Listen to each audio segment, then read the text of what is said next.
Premier ministre. Je disais que j'étais ravi de vous accueillir à Paris pour cette visite de travail au moment où le Cambodge préside l'Association des pays d'Asie du Sud-Est, dit ASEAN, qui célébrera demain à Bruxelles le 45e anniversaire de ses relations avec l'Union européenne lors d'un sommet commémoratif. Et malgré la distance qui sépare nos deux pays, le fil d'une histoire commune s'est noué. Et elle est liée à l'histoire personnelle de dizaines de milliers de femmes et d'hommes en France dont les parents ou grands-parents sont venus dans notre pays. À la passion pour la langue française, qui a gardé toute sa place dans votre pays, véritable bastion de la francophonie en Asie, ainsi qu'à un engagement commun en faveur du patrimoine, qui se poursuit notamment sur le site emblématique d'Angkor. Fort de ce lien étroit, nos deux pays se sont retrouvés pour porter un discours de paix.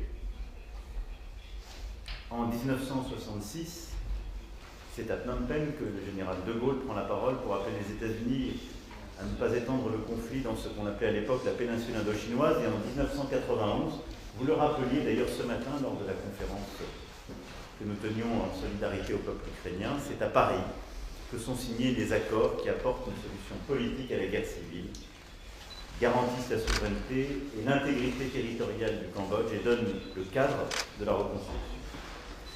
Et aujourd'hui, 13 décembre 2022, au moment où la guerre fait rage sur le continent européen, vous avez fait le choix de venir à Paris pour participer à une conférence de soutien au peuple ukrainien dans la continuité des positions courageuses prises aux Nations Unies pour condamner l'agression russe et pour défendre la paix et une solution de paix avec constance.